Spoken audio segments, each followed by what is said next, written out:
Yini idlozi? Futhi kungani uJehova ezwini lakhe elingcwele iBhayibheli eyichitha indaba yedlozi?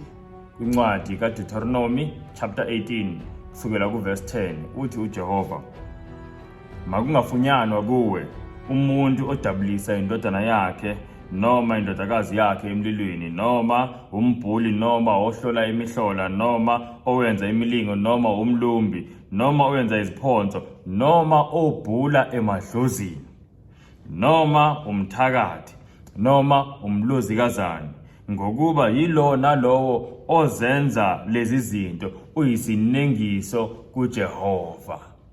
Yini idlozi? Kungani futhi uJehova ethi lento iyisinengiso kuye, iyamnenga lento, iyayinyanya lento? Yike sikhuluma ngakho namhlanje. Nawo kwinkulumo yethu ngifisa ukuthi sikhulume kanje. Okokuqala ngizosebenzisa nje umqondo. Sokhuluma nje senze umqondo, singasebenzisi iBhayibheli. Okwesibili ngizosebenzisa iBhayibheli. Nawo idlozi sazi ukuthi ngoyomvamisa ukuthi abantu abadala abashonayo, ngisho noma umuntu omncane kodwa mase eshonile uba umuntu omdala, abantu abashonile bakithi sithi abantu abadala abasibhekile, abasigadile, abasisizayo kanjalo kanjalo. Yilolu lwazi esinalo. Kodwa ke indawo makukhulunywa ngayo noma indawo mayiphenywa njengasenkantolo, umuntu mayengumsolwa kuye kube nezinto ezilethwayo ezivezayo ukuthi kungani lo muntu esolisa. Kuba khona lokhu nalokhuya. Namhlanje soke sibuke izinto ezisolisayo ngale ndlela esibuka ngayo idlozi. Sizobuka ukuthi ngempela kunjalo yini, ngaba idlozi abantu basekhaya abashonile abangibhekile noma mhlambe okunye. Ngiyafisa ke silandele. Okokuqala nayo into yokuqala esolisayo, idlozi liba idlozi ngokufa. Umuntu akabi idlozi engafanga. Ngisho noma ngaba ugogo omdala beneminyaka u90, kodwa makushona umzukulu wakho uba idlozi lakho, awubi idlozi lakhe wena ngoba umdala. Uba idlozi lakho umzukulu wakho ngoba seyishonile. So umuntu uba idlozi ngani? Ngokufa. Uba idlozi kanjalo. Manje nangumbuzo ke oqala.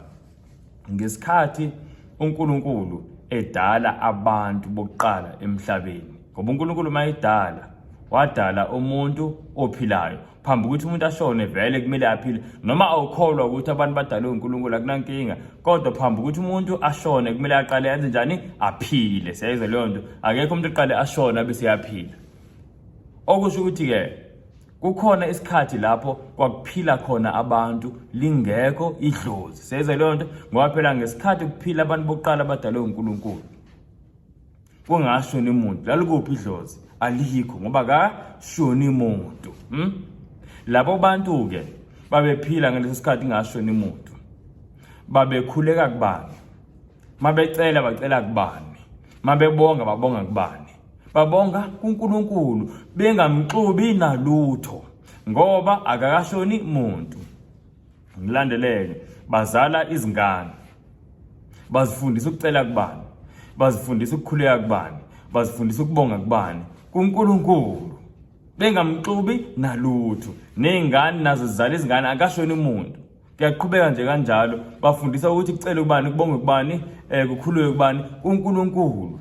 Lokhu kuveza ngokusobala ukuthi indaba yedlozi yangena kamuva, sesihambile isikhathi abantu bekhona emhlabeni. Akusiyo into eyikhona kusukela ekuqaleni, cha. Ngoba idlozi liba khona ngani? Ngokufa. Akukho ngeke uzukuthole la ukuthi umuntu uqale afe phambi ukuthi aphile. Wonke umuntu phambi ukuthi afe uqale enze njani? Aphile. Kusho kwaqala kwaba khona abantu phambi ukuthi kube khona idlozi. Ungayikhonza kanjani ke into ovele eqala kunayo?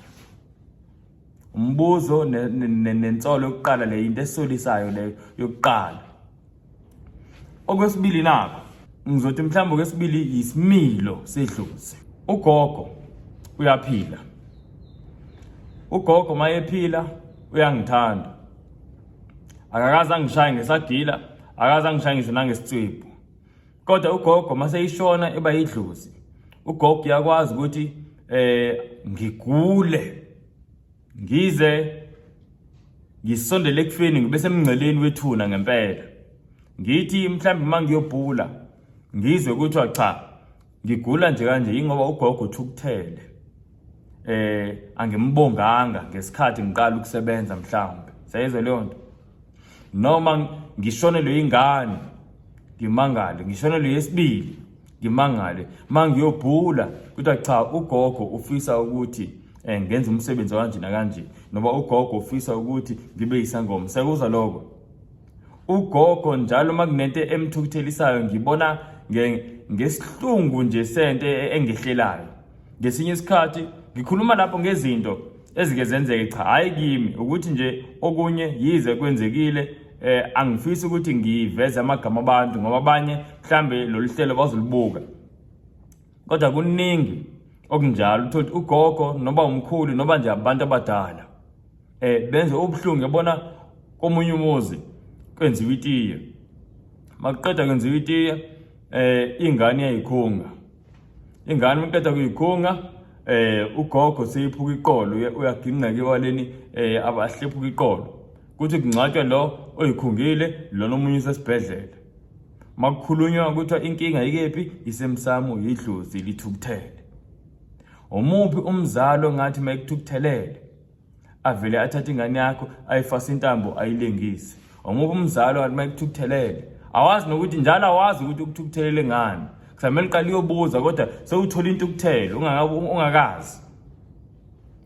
Umuphi umzalo angavela akushaye uzihlephuka iqolo ngoba ukuthukuthelele noma kuphonze phambi kwebhasi awazi lutho. Kumele ukuthole lokhu sewuhamba ngewheelchair ukuthi yini kambe inkunje yini ngalahlekelwa inkomo kwenze njani emsamo. Nayizwa lona sewulahlekelwe noma mhlambe uthi ulahlekelwe inkomo kugula ingane yakho noma ulahlekelwe inkomo phinde kushona ingane yakho ubudlongo ingane yakho kuningi ngoba yini idlozi lithukuthele likhuluma ngalendlela. Umuphi umzali kungani kungabikho umuntu ohlala phansi ayibuze athi ugogo esaphila noma umkhulu esaphila wayengenzi kanje kungani manje mase ishonile enza ngesihlungu esinje. Yabona izihlobo ngiyafisa ukusho lokho. Baningi abantu abaphila ngisho namanje abanabazali abasebenza phesheya. Umzali mayisuka la awela ulwandle noba amalwandle ngeke umbone eshintsha mhlambe ngoba seyile phesheya ele England. Umzali manje seyinesihlungu aseyakuzonda seyikhuluma ngendlela ehlukile. Cha, umzali wakho manje umzali wakho uzoloku ekuthanda njalo njalo. Sayizwe leyo nto. Kodwa idlozi umuntu maseyidlozi uba nolunye ulaka olumangalisayo. Nakho okunye ugogo uyaphila. Uhola ipension ka 2300. Ephila ugogo ehola le pension unengane noma umzukulu. Umzukulu uyafunda unabangani bagqoka amateki abizayo amalacoste nani. Umzukulu athi gogo nami ngicela leteki iNike. Nike mayobuka ugogo esitolo 2000 thatha umholo wonke. Gogo akasho ukuthi angifuni. Uyaloku ebekelela ngelinye ilanga ngobe umthanda umzukulu into esiyibonayo lezi. Ngezinye isikhathi sesikhala ethina singabazali sithi cha ogogo bayitefisa ingane. Gogo aloku ebekelela ayaqeda kubekelela uthi yambona ubuye neteku elilingana nomholo wakhe elibiza umholo wakhe ayiphathele ingane athana leliteku jabula ingane jabuli ibona leyo nto. Gogo lokhu uyasacrifice njalo sacrifice lingane kodwa mase yidlozi yazi wenzani ugogo uzothola ukuthi ingane ayinalutho ayinamsebenzi ayinalutho ehluphekela. Lokhu izama kulungi ngelinye ilanga iyobhula ukuthi cha into zakho ivalekile ngoba ugogo awumenzelanga umsebenzi okanjena kumele umenzele umsebenzi okanjena. Idide ingane ithi ngizowenza kanjani umsebenzi ngingenamali. Ithi nyanga ungabuzi mina ugogo ufuna umsebenzi. Yayizwe leyo nto. Ugogo kanjani uzofuna umsebenzi ebona ukuthi awuthathi indawo lutho. Yazi khona umunye ngihamba naye ngimnikeze ulift sihambe emotweni esho ukuthi ucinga amatoko. Then wangixoxela nje ukuthi inkinga kuyabheda kakhulu ekhaya emuva. Kusamele enze umsebenzi kababa wakhe washona manje kumele amenzele umsebenzi. njengoba nje kudingeka lo msebenzi zonke into zakhe imile ngoba lo msebenzi awuyenziwe into zakhe ziyambhedela kakhulu ngisho amatoho la kaveli ngoba lo msebenzi bamtshela ukuthi kumele kenziwe uqale lo msebenzi manje ngithi mina ubaba wakho akaboni yini ukuthi uyazama ukuthola umsebenzi akusizi ngani ukuthi ke uthola umsebenzi ukuze umenze lo msebenzi uyivala kanjani into zakho ube wena kodwa unesifiso sokumenzela umsebenzi kumqondo njani ungaba ubaba onjani lo so insolo le yesibili ukuthi umuntu uma seyidlozi kuba ngathi akuseuye lo besiphila naye kuyasolisa lokho kuba ngathi akuseyena lo besiphila naye la emhlabeni kuyashintsha ukwenza kwakhe uqala uyahlupha ufuna izinto ebengayifuni cabanga manje kuvele kufike mhlambe asithi uyingane sewukhulile mhlambe unesibaya kufika nje ubaba wakhe athi ingane yami unginike inkomo ezimbili lapha nezimbuzi eziwu5 hawu baba uzenzani hayi mhlambe umnike mhlambe kunento uxakekile next year futhi seyifuna kunye ubaba nakulwanyaka nayize lona uzothi hey uyahlupha kodwa ubaba akekho ubaba ongenza lokho kwingane yakhe ithanda uzofuna ukuthi ithuthuke isimame ngalo ke kancane inkomo imbuzi yini uloke ethatha nje kodwa idlozi lenza njalo akekho umuntu okahlale phansi abuza athi hey kodwa ukwenza kwakhe ubaba kuba ngathi akusiyi ubaba lo noma kuba ngathi akusiyi ugogo kwenziwa yini lo ukuthi singakucabanga nakho kunye ukusolisana kuba nabantu okwesithathu lo kunabantu esithi banamadlozi noma banabantu abadala izangoma siyakuzwa lokho kodwa ukwenza kwazo izangoma kuyasolisa ngoba la ngihlala khona kwindawo esamakhaya into eziningi ngiyayibona isangoma siyakwazi noma inyanga iyakwazi ukuthi ilekelele umuntu ontshontshayo mhlawumbe umuntu untshontshe inkomo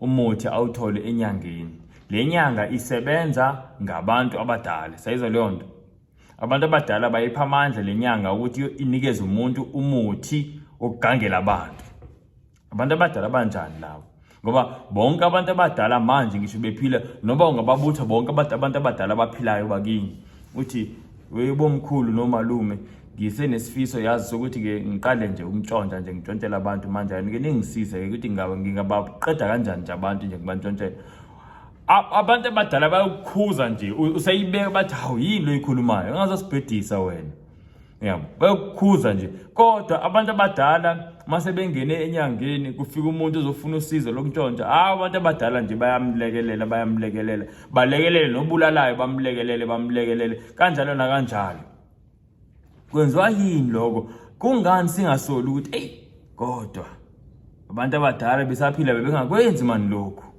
bebeyikhuza into enje manje bayenza kanjani into enje abantu abadala kodwa lokho asikubuzi ziningi izinto nokunye ngathi mhlawumbe singasikubuke ezangomeni kunento eyenzeka la ngihlala khona manje nje ngizothi kule inyanga edlule xa ngithi July June kanje kunomuntu uyalahleka mayilahleka umuntu bayamcinga abantu kwaze kwaphela iveki beloku bembuka bebheka ukuthi ukuphi bemcinga yonke indawo bemcinga bengamtholi kuyabholwa ukuthi lo muntu ngaba kuphi kuya kule nyanga ayikho ngisho neyodwa inyanga kule nyanga eziningi kusala imali lapha enjengezimali ezinye inyanga zimkhomba komunye umuzi ithi ayovalele kulomuzi usaphila ezinye zimkhomba kwelinye ihlathi uthi usaphila uganga ngaye lapha kanjalo ayikho neyodwa inyanga yamthola ukuthi ukephi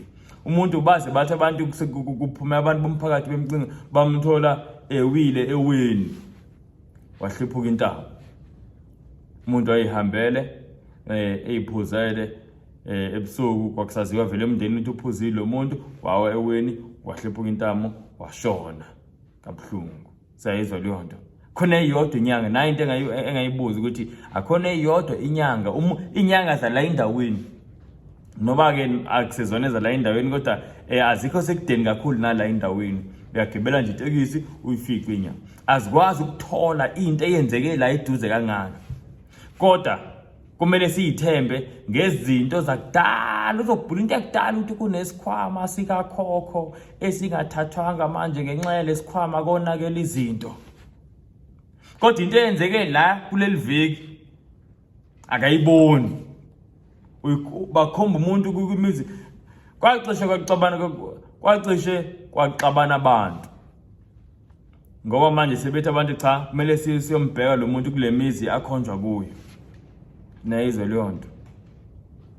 Manje ke ngifisa ke bazalwane sikubuke lokho ukuthi ngezinye izikhathi iqiniso awulitholi iqiniso kwinyanga noba izangoma eyodwa. Awulitholi iqiniso. Kungani labantu abanamadlozi bezokhuluma into ebheke eceleni? Futhi mayiba bekhuluma into ebheke eceleni kanje, ngaze ngabuza ngathi wazi ngani ukuthi mayethi cha ogogo ukuthukuthelele mele wenza umsebenzi kanje, wazi ngani iqiniso lelo? Ngoba phela ngeke ukwazi ukuthatha ifoni uthi gogo ngabe uthukuthele ngempela akasekho ngisho. Sekumele uthathe leli lizwi elikhuluma ulo muntu ebehlula ukuthola umuntu, ebehlula ukuthola nje umuntu elayiduze. Ukuthi cha lo muntu sendaweni kanje. Kodwa manje kumele ukholwe ukuthi ke lo muntu osekudeni washona kudala uyakhuluma naye, uyazi ukuthi kahle naye into emthukuthe. Wazi akazi nje kuphela ukuthi nje kuphela idlozi lakho likephi, wazi nokuthi licabangane. Nayizwe leyo nto. Lokujula lokho kolwazi olungaka olutholisa ngomeni esihluleka ukuthola umuntu olahlekela endaweni. Sizikucabange lokho nalokho kuyasolisa. Okunye kwenza ukuthi kube lula ukusikholwa isangoma ingoba sikhuluma ngokuzethemba kakhulu. Isizathu sokuthi ke isangoma sizethembe kakhulu ingoba lento naye ayikhulumayo usuke eyitsheniwe idlozi lelasebenza ngalo abantu abadala abakuye. Masithi abantu abadala seyizwa leyo nto. Kodwa konke lokhu kuyasolisa. Sithemba ukuthi ke siyakucabanga lo ngikusho. Ngisakhuluma lapho nje senza nje umqondo nezinto ezenzakalayo. Masiyibuka singayifihli, singayibhamba, siyibuke njengoba zinjalo. Ake sisebenze iBhayibheli ke manje. And njengoba sisazo eBhayibhelini sicabanga ukuthi ingaba ngempela kusukuyigogo noba umzali noba ubaba noba lo suke engishaya kanje noba ongifuna into ekanje noba lo suke sebenzisa ngoma ukuthi sintshontshele sinikezwe abantu umuthi okuntshontsha okubulala kanjalo. Sicabanga konke lokho, sicabanga nalombuzo bengiqale ngawo ukuthi ngesikhathi kusekhona abantu bokuqala engakashona umuntu lalikuphi idlozi. Ngoba ngalesa sikhathi abantu bephila ngoNkulunkulu kuphela bengamxobi nalutho. Sayizwa leyo nto. Ake sizwe lokhu ke manje eBhayibhelini. Incwadi bengiqale ngayo ukuyifunda ngizoyiphinde ngiyifunde. KuDeuteronomy chapter 18 ku verse 10 kuya ku 12 lithi makungafunyanwa kuwe umuntu odabulisa indodana yakhe noba indodakazi yakhe emlilweni noma umbhuli noma ohlola imihlola noma owenza imilingo noma umlumbi noma owenza iziphonzo noma obhula emadlozini noma umthakati noma umlozikazana ngokuba yilowo nalowo ozenza lezi zinto uyisinengiso kuJehova. Nakho ukuqala, uma ngaba amadlozi abazali bethu, kungani uJehova othi asihloniphe abazali bethu, kungani kumnenga uJehova mawukuthi siyahamba sithi sifuna ukuyokhuluma nabazali bethu noma sifuna ukuyothi bathi noma siyobhula kumuntu onedlozi, umuntu nabantu abadala? Kungani uJehova engayifuni leyo nto kodwa uJehova ethi asihloniphe abazali bethu? Akusolisi yini lo ukuthi mhlambe lokho esithi abazali bethu akusikho abazali bethu? Siyakuzwa lokho. Ake sibuke nokunye. Ngiyafunda manje incwadi kaIsaiah chapter 8 ku verse 19 no 20. Incwadi kaIsaiah chapter 8 ku verse 19 no 20. Lithi iBhayibheli, lapho bethi kini funani kwaba namadlozi nakubathakathi ababetha imilozi banyenyeze pho. Abantu abayi kufuna uNkulunkulu wabo yini? Kuyiwe kwabafileyo ngabaphilayo na? Verse 20. Lithi iBhayibheli, emthethweni ke nasebufakazini impela leli lizwi abalikhulumayo alinakho ukusa. Nayizwa leyo nto, uthi uNkulunkulu lapho kunomuntu asimhlambe kunento ekuvelele. Athi umuntu uye kwaba namadlozi, ukuyobhula, ukuyozwa. Kunengozi eyenzekile. Ukuyozwa ukuthi yenzeke kanjani lengozi. Kodwa uthola ukuthi ubukhona uyibukile ingozi. noma kubhekeziwe noma kushile ekhaya ubonile umlilo uthi qale kanjani ingane iwise ikhandlela la namathele ekhethinini kwaqala umlilo kodwa manje kumele uyobuza umuntu ebengekho ukuthi kwenzeke kanjani lokho lithi iBhayibheli lapho bethi funani kuba namadlozi nakubathakathi kodwa leli lizwi abalikhulumayo alinakho ukusa lithi kuyiwe kwabafileyo ngabaphilayo na leli lizwi abalikhulumayo alinakho ini ukusa nayizwe lonto ozihlobo zami asilale ake ngiliveze leli iBhayibheli engilifundayo nali iBhayibheli elinomlomo obovu ngoba ngesinye isikhathi bazothi abantu hayicha ile maBhayibheli amasha leli iBhayibheli elidala nanti lizelibhaliwe la Humusho 1959 siyakubuke iBhayibheli elidala leli lisho lokhu kungani ke uNkulunkulu ezosho lokhu mawukuthi abazali bethu laba uNkulunkulu uzosho kanjani ukuthi masiye bazaleni bethu lokho ayisile lento esiyenza ayinakho kusa nayi impendulo ehlobo zami idlozi akusikho lo isicabanga ukuthi yikho akusibo abazali bethu abashonile noba izihlobo zethu ezishonile idlozi yenyinto mawuya kwincwadi yesambulo chapter 12 lapha eBhayibhelini lakho asifunde kuverse 7 kunomlando lapho esiwutholayo wento eyenzeke ezulwini lento yathi mayenzeke ezulwini igcina izothinta nomhlaba lo sikuwona manje kunempi eyenzeka lithi iBhayibheli kuverse 7 kwase kuba khona ukulwa ezulwini uMikhayeli nezingilosi zakhe balwa noDrako walwa enezingilosi zakhe kepha kabaze banqoba nendawo yabo kayabe isafunyano ezulwini wayesephonswa phansi uDrako omkhulu inyoka endala ethiwa umhlebi noSathane odukisa izwe lonke waphonswa phansi emhlabeni nezingilosi zakhe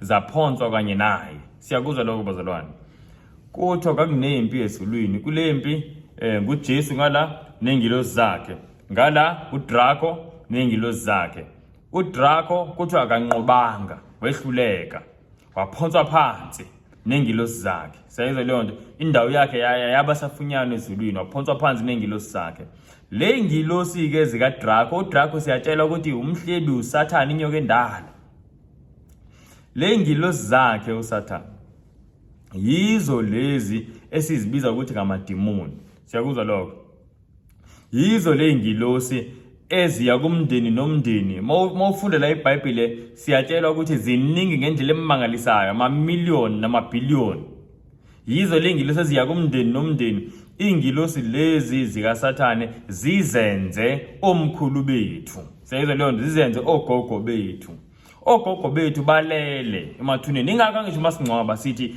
lala ngoxolo sikusholoni ke lokho mawukuthi kahle lo muntu akazulala ngoxolo usazoqhubeka avuke futhi asibheke sisho lo muntu alale ngoxolo asithi ngcono sithi ke phila ngoxolo ngoba sithi phela usazoqhubeka aphile esibhekile esisize asicele lokhu ya niyakuzwa lokho ehlobo kodwa sithi lala ngoxolo ngoba ikhona into kithi eyaziyo ukuthi lo muntu njengoba eshonile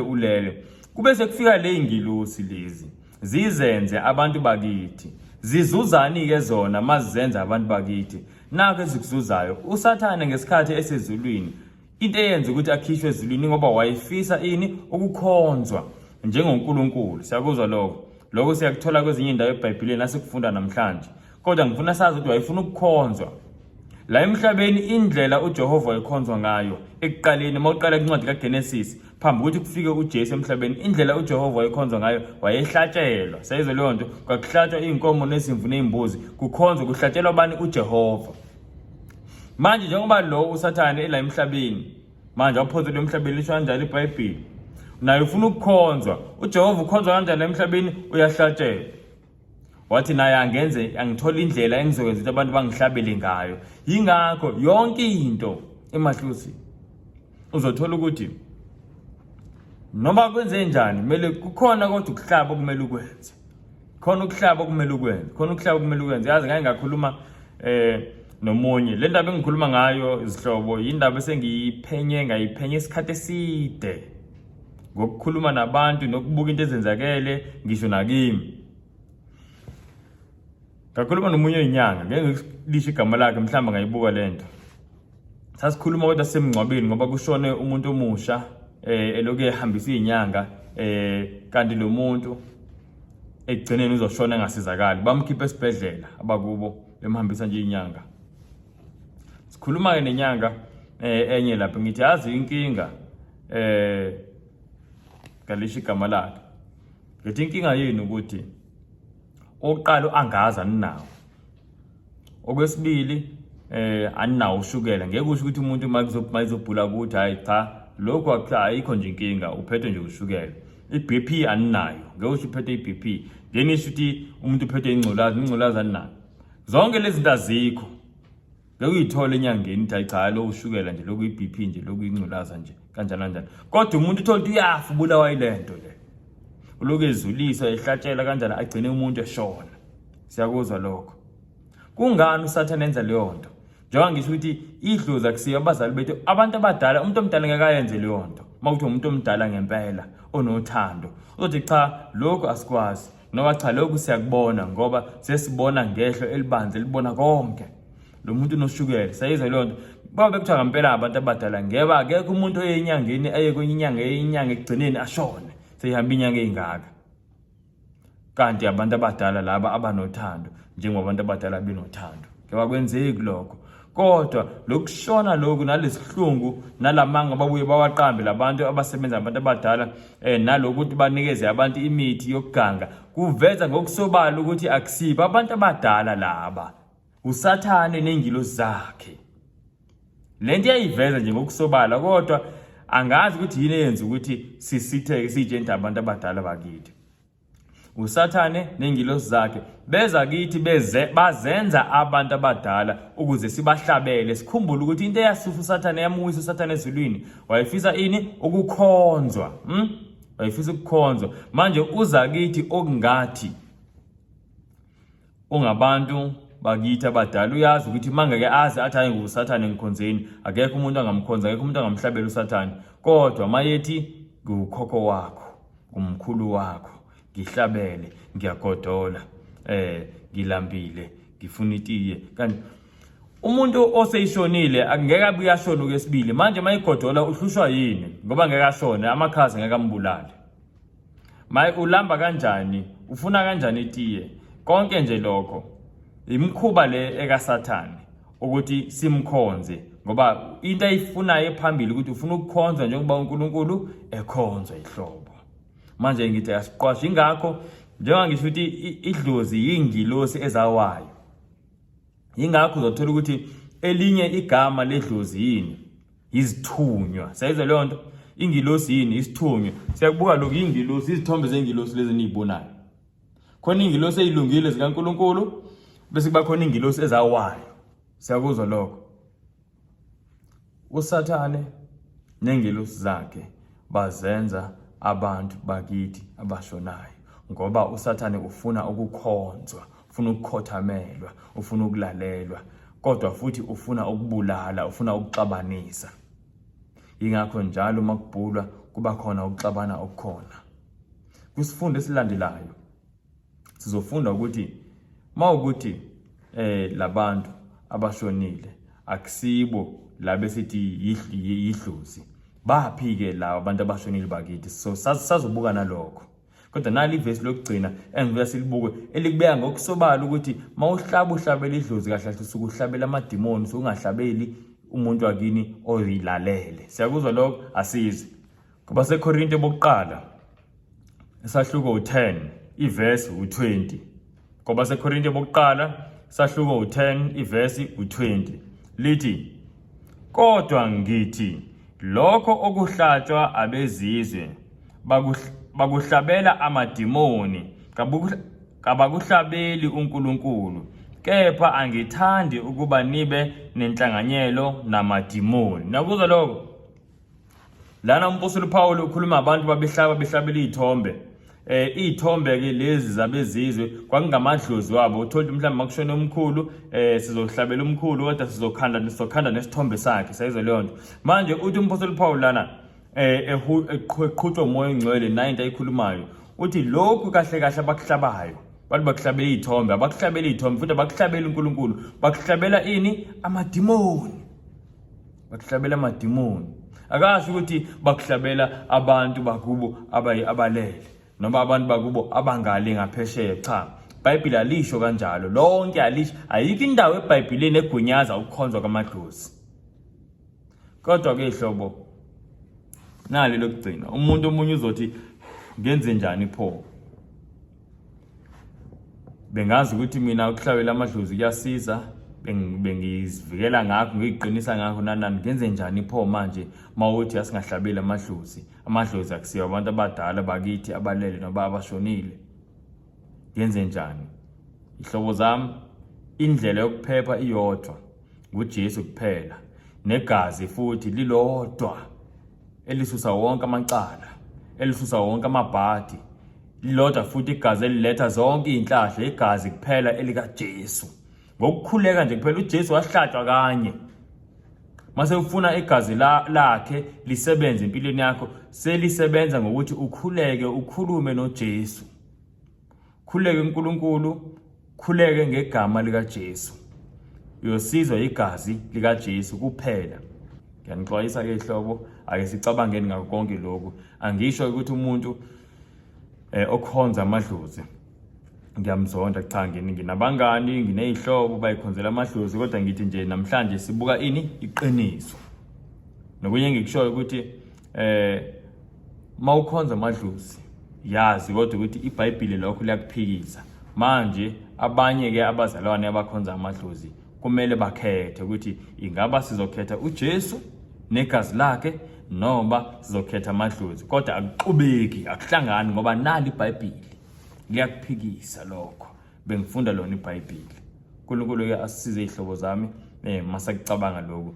Ngizocimeza ke manje ngikhulekele labo abafisayo ukuthatha isinqumo sokuthi bahlukane nokubhula emadlozini, bahlukane nenkolo yamadlozi, bancike kuphela egazini likaJesu, hayi egazini lezimvu, ley'mbuzi neley'nkomo. Zonke lezi zinto lezi zasenziwa kudala zazingumfuziselo wegazi likaJesu, kodwa azinamandla ukwenza lutho. Igazi lisebenza igazi likaJesu. Sisazoke sifunde nalokho, kodwa nje kwisifundo esilandelayo sifunda ukuthi kwenzakalani kubantu bakithi mabeshona, ngoba phela sesifundile ukuthi akusibo labo esithina amadlozi, akusibo labo bahamba besifaka phansi kwamabhasi besigulisa besibulala besifuna iy'nkomo. Akusibo labo. Lowo uSathane nemikhuba yakhe efuna ukukhonzwa futhi efisa ukuletha ubuhlungu emindenini nokuhlupheka nokuxabana. Ingakho umphumela wokubhula namadlozi yihlele kuyilowo nje.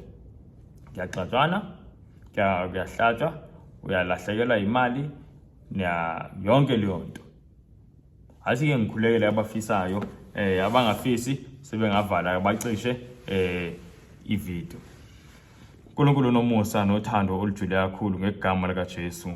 Siyabonga ngesifundo esicacisa konke Nkosi ungathi kuyadida. Siyakunxusa iNkosi yezulu namanje, njengoba nje siphila emhlabeni lapho iNkosi khona inkohliso enkulu. Ngenzeka ukuthi bakhona abantwana bakho uSathane abakhohlisile, ngakho lokhu besiqeda ukufunda. Njengoba iNkosi sekukhanyisile, ngiyakunxusa ngegama likaJesu ukuthi iNkosi ubiyele leyo mndeni nalabo Nkosi abafisa thatha inqumo zokulandela ngokuphelele, bahlukane nokubhula emadlozini nayo konke imisebenzi emadlozi. Ngiyakunxusa Nkosi yezulu babiyele ngomlilo wezulu. Ubasingathe Nkosi, ubafefe ngegazi likaJesu, kungabikho nokodwa okubi Nkosi uSathane angahlosa ukwenza okuzophumelela. Siza Nkosi abantwana bakho baphe isibindi, ususe novalo, ngoba esikhathini esiningi uSathane usebenzisa uvalo ukuvimba abantwana bakho ukuthi bangathathi lesinqumo sokuthi bakulandele ngokuphelele, besaba ukuthi hayi kuzokwenzeka amabhadi nalokhuya. Baphe ke Nkosi yezulu isibindi, baphe nokholo lokukuthemba. Siyakunxusa Baba konke ngegama elinamandla likaJesu Kristu. Amen.